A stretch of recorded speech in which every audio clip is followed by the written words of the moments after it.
Sorry about the mess. I just want to make a quick video of my MRX Master Edition.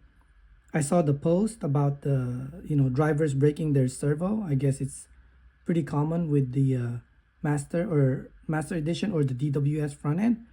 The thing is that you don't really need the servo saver. You just want to make sure that the wheels are tucked in the body. This is the stock axle and the -1 offset front wheel. This is the version 2 axle with 0 offset front wheel.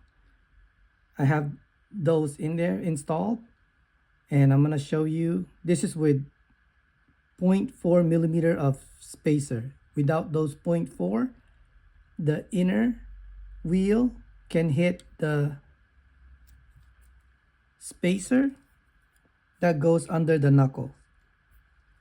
Okay, that's why I'm running 0.4 millimeter of shim, but you can also round off the hub, but I'm not going to do it. This is the wheel that I'm running on this car. I didn't shave the hub. This was the wheel I was running in my old MRX with the hub shaved. Okay, but on this car, I'm not running the shaved down hub. I'm running the stock one off the package.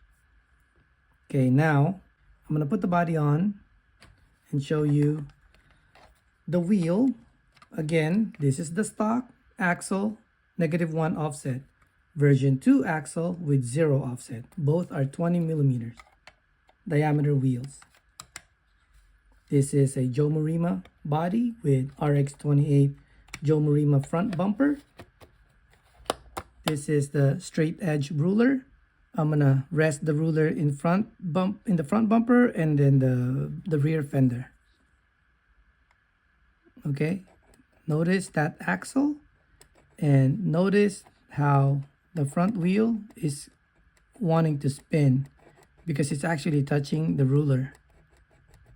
That means when you go on the back straight and you hit the wall at full speed on the back straight, this, especially if the rubber is right on the edge. Let's see, hang on. If you mount your rubber in the front at the very edge, okay, or sticking out of the rim or right at the edge,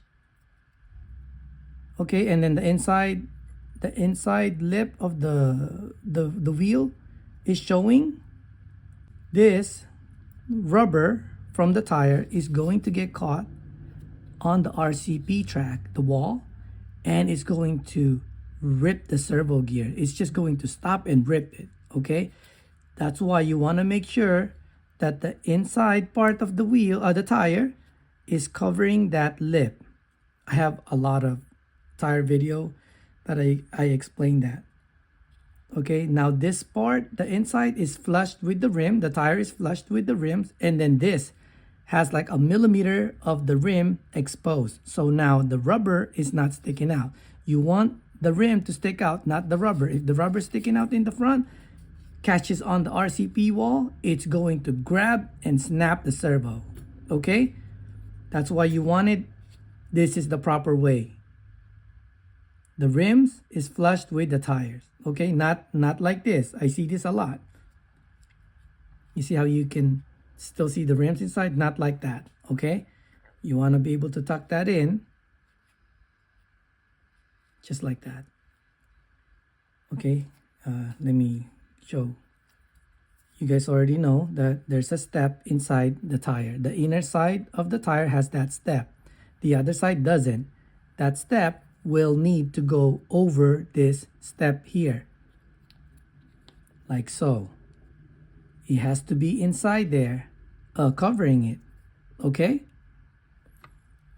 so now if you have the tire sticking out here a little bit, now it's passing the bumper, even if you're running the -1 offset. And then if you put this straight edge, it's going to hit that rubber from the tires. Okay, and even without the rubber from the tires, it's touching the front rims.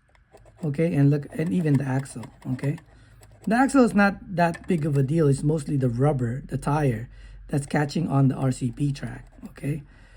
And let's look on the other side. This is the version 2 with 0 offset. Also, the car is on with 3 degrees of toe out. Okay, that's why I turned on the car. This is 3 degrees. If you're running 2 degrees, then it's even less. This one doesn't even touch the front wheel and the axle. Okay, and because it has a flange, the tires are not going to stick out of the rims. Okay, so if you hit the wall, it's just gonna glide. All right, where you brake the servo is not really infield when you're going around the corners. It's, yes, it can brake there too, but most of the time your servo will brake on full throttle, high speed on the back straight. When you come out on the left hand sweeper onto the straightaway, or the left hand sweeper onto the straightaway, you're gonna push out. When you push out, and this is the wall, full throttle is gonna snag and then rip the servo gear. Okay, that's usually what happened, or on the inside. Okay, you go this way, it rips on this side, or it goes on this side when you crash on the back straight. Infield, not so much, because it's kind of slow infield. Even if you're turned, even if the wheel is turned in and then you hit the wall, it can break, but it won't break that easily. Okay, usually you break it on the back straight, or when you're full throttle on short straight infield. Okay, that's how you would break the servo. So honestly, you don't really need a servo saver. You just want to make sure that the wheels and tires are tucked inside the body, and the proper way of putting the tires, just like I showed earlier. Okay, not like this, like that, and have the outside wheel exposed a little. Okay, some wheels like the RTRC are narrower than the standard size 8.5, so those will have the tires kind of outside, but it's meant to run disc, so you put the disc on. Okay, in the front. Yeah, so you really don't need to run servo saver. Just pay attention to the front of the car. The wheels and the tires has to be tucked in the body. It doesn't matter if you're running Joe Marima or something else. Okay, thanks.